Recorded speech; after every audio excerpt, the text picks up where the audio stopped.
Hello friends, welcome back again in e notes. तो हम numerical solve करने जा रहे हैं जो कि पेल्टन व्हील पे बेस्ड है। ठीक है, यूनिट 3 हम पढ़ रहे थे टर्बो मशीनरी का, जिसका नाम है वाटर टरबाइन। ठीक है, सो ये न्यूमेरिकल है, बहुत कुछ ज़्यादा ये हार्ड न्यूमेरिकल नहीं है, क्योंकि इससे पहले हमने लेक्चर्स में डेरिवेशंस देखा था पेल्टन व्हील के, यूनिट कन्वर्ट्स देखा था, और कैसे हम पेल्टन व्हील काम कैसे करता है, उसके कंपोनेंट क्या है, ये सब हमने देखा था। ठीक है, तो डेरिवेशन तो हमने सीखा, काफ़ी अच्छे से सीखा। डेरिवेशन बहुत ईजी है इसके, बट होता क्या है कि फॉर्मूला हमें याद नहीं रहता। ठीक है, क्योंकि आप डेरिवेशन कर रहे हो, एक दो बार डेरिवेशन करोगे छोड़ दो, क्योंकि आपको आता है, लाइन बाई लाइन करते जाओगे। बट जो मेन मेन फॉर्मूला आपको क्विक फॉर्मूला जिसे बोलते हैं, जो कि आप जब न्यूमेरिकल सॉल्व करो तो आपको याद होना चाहिए, वो याद करने के लिए आपको जितना ज़्यादा से ज़्यादा हो सकता है न्यूमेरिकल आप सॉल्व करोगे तो ही याद होगा, अदरवाइज प्रॉब्लम होगा। ठीक है, तो स्टार्ट करते हैं न्यूमेरिकल को सॉल्व करना, देखते हैं क्या क्या दिया हुआ है। A Pelton wheel develop 5800 kilowatt. Kilowatt this means ये it is power, so power develop by the runner is 5800 kilowatt under a net head of 180 metre. Means head दिया है हमारा 180 मीटर, उस टरबाइन का हेड। ठीक है, at a speed of 195 RPM. Speed क्या है? 195 RPM. Find the discharge through the turbine. Means पहला चीज हमें जो फाइंड करना है वो बोल रहा है कि डिस्चार्ज फाइंड करके बताओ। ठीक है, हमें डिस्चार्ज फाइंड करना है। फाइंड डिस्चार्ज बोल रहा है।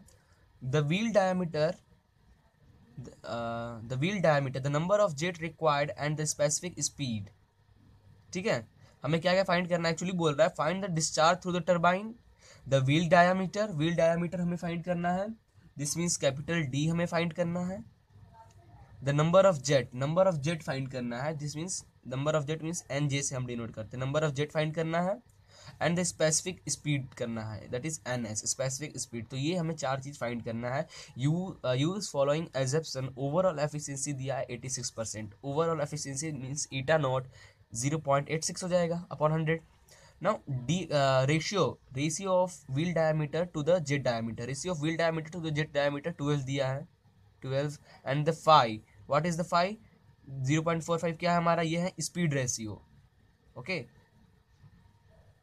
और सीवी कोफिशिएंट जिसको बोलते हैं हम लोग कोफिशिएंट ऑफ वेलोसिटी दिया है 0.985, 0.985। हमने ये गिवन डाटा पूरा नोट कर लिया। ठीक है, अब वन बाय वन हम सबको कैलकुलेट करेंगे। और जो हमने डेरिवेशन किया था वहां पे हमने स्पीड रेशियो को काई से डिनोट किया था, इसलिए आपको कंफ्यूज ना हो, इसलिए हम काई से भी यहाँ डिनोट कर रहे हैं। ठीक है, तो सबसे पहले तो आपको करना क्या है, क्वेश्चन आपके पास एग्जाम में आया, सबसे पहले आपको पेल्टन व्हील का डायग्राम बनाना है, उसके वेलोसिटी ट्रायंगल्स दिखाना है। ठीक है, सो पेल्टन टरबाइन का डायग्राम कैसे बनेगा, एक हम हॉरिजेंटल लाइन लेंगे, लिया हमने, इस पे दो ड्रम लगाएंगे।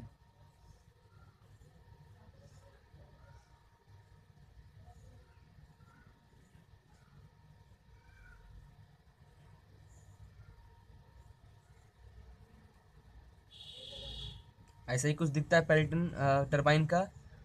जब आप उसका बकेट देखोगे तो ऐसे ही अंदर से दिखेगा, थोड़ा इस शेप में होता है बकेट, कुछ इस शेप में होता है। ठीक है, और बीच में एक लाइन रहता है जो कि ये जो आपको दिख रहा है कर्व, ये क्या करता है, डिफ्लेक्टर का काम करता है, फ्लूइड को दो पार्ट में डिवाइड करता है, एक इस बकेट के लिए, इस बकेट के लिए। ठीक है, और ये हो गया। अब नेमिंग कर दें, पॉइंट ए, पॉइंट बी, और ये है हमारा पॉइंट सी। ठीक है, यहाँ से यहाँ तक के डिस्टेंस को हम लोग बोलते हैं VW1, और यहाँ से यहाँ तक के डिस्टेंस को ऑल्सो वही डिस्टेंस को V1 भी बोलते हैं। ठीक है, इतना हुआ। ऑल्सो यहाँ से यहाँ तक के डिस्टेंस को क्या बोलते हैं, VU1, और यहाँ से ये सी तक के डिस्टेंस को हम लोग बोलते हैं VR1। ठीक है, और या फिर VU1 नहीं, actually this is only U1। ठीक है, अब आपको शायद क्लियर दिख रहा होगा। अब यहाँ से एक ऐसा कुछ निकलता है हमारा वेलोसिटी,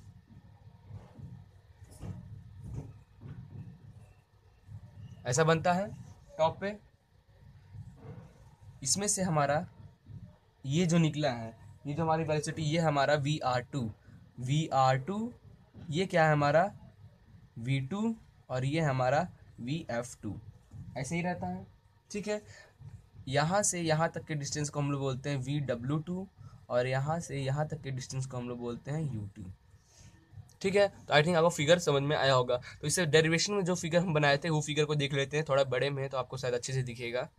ओके, तो ये हमारा मेन पेल्टन व्हील का वेलोसिटी ट्रायंगल डायग्राम है। एक वेलोसिटी ट्रायंगल डायग्राम ये है और दूसरा ये है, ये हमारा पेल्टन व्हील का और जो कर्व अंदर बकेट है उसका डायग्राम है। ठीक है, तो A B C U1 VR1 V1 VW1। ठीक है, अब यहाँ से जो हमारी वेलोसिटी एट आउटलेट, ये इनलेट था, यहाँ से इनलेट हुआ, यहाँ से आउटलेट जो निकलता है VR2, this is V2, this is VF2, VW2, VW1। VW1 it's not VW1, it's U2। ठीक है, U2 होगा ये हो गया। वीड F2 क्या है? Flow velocity. VR2 relative velocity. V2 velocity at outlet. VW2 whirl velocity at outlet. U2 is the velocity of vane. ठीक है, अब देखो ये एंगल जो होता है बीटा, और इसे हम अगर पहले यूनिट 1 में जो हम यूनिट 2 पढ़ा था वहाँ पे हम देखे थे अल्फा 2 से डिनोट कर रहे थे जब वेलोसिटी डायग्राम बनाते थे अलग, और ये फाई और बीटा 2 भी इसे बोलते हैं। ठीक है, फाई या बीटा 2, बीटा या अल्फा 2। ठीक है, बाकी यहाँ पे जो हम बनाते थे अल्फा 1 और बीटा 1, ये तो स्ट्रेट आ रहा है, तो इसके कारण अल्फा 1 और बीटा 1 क्या हो जाता है? 0। ठीक है,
तो आई थिंक हमने ये डायमीटर ऑफ व्हील कैलकुलेट कर लिया। फिर से अगर बता दूं, u हमारा पाई डी एन अपॉन 60 होता है, d is equal to U into 60 upon pi N हो जाएगा। u कैलकुलेट होगा साई √2gh, साई की वैल्यू हमें दिया हुआ है 0.45, 2g 9.81, हेड भी दिया 180, तो इससे हमारा u आ गया। अब u की वैल्यू हम इस क्वेश्चन में पुट कर दिए तो हमारा d आ गया।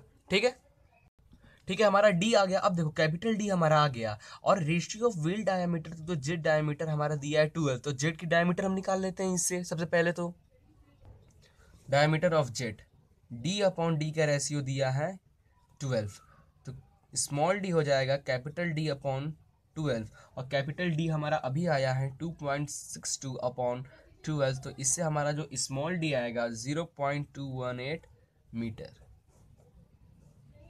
Okay, number of jet find करने के लिए हम देखिए एक फॉर्मूला लगा रहे हैं हम, discharge Q is equal to, ये हमारा π/4d² एरिया और इनटू वेलोसिटी, मीन्स जो डिस्चार्ज हो रहा है नोजल से, नोजल की एरिया और वेलोसिटी। ठीक है, जेट की, एक्चुअली जेट की एरिया और जिस वेलोसिटी से नोजल से हमारा निकल रहा है जेट, उसकी वेलोसिटी इनटू एन जे, तो इससे हमारा नंबर ऑफ जेट इस फॉर्मूले से निकल जाएगा। ठीक है, तो N J is equal to क्या हो जाएगा? Q upon π/4d² V1। ठीक है, अब देखो हमारे पास Q नहीं है और हमारे पास V1 नहीं है, हमारे पास क्या, एक तो Q नहीं है और एक V1 नहीं है, D हमारे पास है, अभी हमने निकाला। सबसे पहले तो हम लोग V1 कैलकुलेट करते हैं।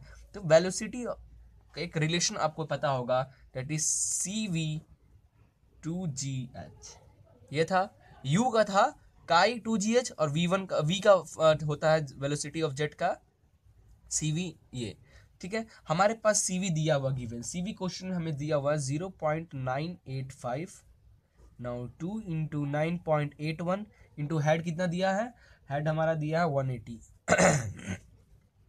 तो इससे हमारा V1 आ जाएगा 58.53 मीटर पर सेकेंड। V1 आया। नाउ हमें Q फाइंड करना है, डिस्चार्ज। तो डिस्चार्ज कैसे फाइंड करें? हमारे पास ओवरऑल एफिशिएंसी दिया हुआ है क्वेश्चन में, तो ओवरऑल एफिशिएंसी का फॉर्मूला क्या होता है, that is shaft power upon water kinetic energy of water leaving from the nozzle, therefore rho g q h, the water power, that is okay. Shaft power total overall efficiency क्या होता है, shaft power upon water power, तो water power equal to rho G Q H. तो इससे हम Q निकाल लेंगे क्योंकि हमारे पास एच है, जी है, रो 1000 वाटर का, और शाफ्ट पावर भी हमारा दिया हुआ है।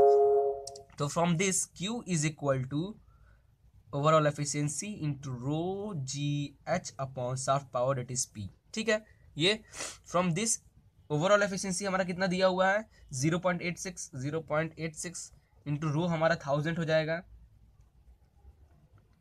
ठीक है, एक्चुअली नो, क्यू इधर गया तो ये एन रो जी, ये ऐसे दिस ये होगा। ठीक है, क्यू उधर गया, this N naught rho G H P power 0.86, power कितना हमारा दिया है 5800, 0.86 इंटू 1000 इंटू 9.81 इंटू हेड कितना दिया है हमारा 180, मल्टीप्लाई बाय 1000 किलोवाट में चेंज करने के लिए। ठीक है, देयरफॉर जो हमारा किलोवाट नॉट पावर हमारा किस में था, किलोवाट में था। ठीक है, कितना था हमारा 5800 किलोवाट था, तो वाट में चेंज करने के लिए 5800 किलो की जगह पर हमने 1000 लिख दिया।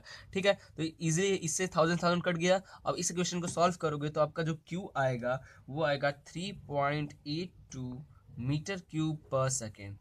ठीक है, तो इससे Q आ गया। अब देखो आपके पास V1 की वैल्यू भी फाइंड हो गई और Q की वैल्यू भी फाइंड होगी। इस इक्वेशन में वैल्यू पुट करो तो नंबर ऑफ जेट निकल जाएगा 3.82 अपॉन पाई बाई 4, डी कितना आया हमारा 0.218 का whole square into V one कितना था हमारा 58.53। ओके, तो इससे जो नंबर ऑफ जेट हमारा निकलेगा वो आएगा 1.974 which corresponding to 2, mean number of jet हमारा कितना हो जाएगा 2। ओके, अब हमें लास्ट चीज फाइंड करना था स्पेसिफिक स्पीड। तो specific speed that is NST. Formula क्या होता है स्पेसिफिक स्पीड का, सबसे पहले तो हम वो लिखते हैं। स्पेसिफिक स्पीड का फॉर्मूला होता है, हमने देखा था स्पेसिफिक वीट का, स्पेसिफिक स्पीड डिटरमाइन के स्पेसिफिक वीट का जब हम लोग डेरिवेशन कर रहे थे, हमने देखा था एन पी अपॉन एच 5/4। हमारे पास पी भी है, हमारे पास एन भी है, हमारे पास एच भी है, निकल जाएगा। तो चलिए निकालते हैं। तो N S T which is equal to 195 revolution, power हमारा है 5800 किलोवाट, अपॉन किलोवाट में ही रहने देते हैं, हेड है 180 का 5/4। अब इस इक्वेशन को आप सॉल्व जब करोगे तो आपका एन स्पेसिफिक स्पीड जो आएगा 22.52 RPM। ओके, तो ये था हमारा इतना न्यूमेरिकल। तो आई थिंक आपको ये न्यूमेरिकल अच्छे समझ में आया होगा। फिर भी अगर कोई डाउट हो तो डिस्क्रिप्शन में मेरी मेल आईडी दी हुई है, आप मुझे वहाँ कांटेक्ट करके क्वेश्चन पूछ सकते हो। ओके।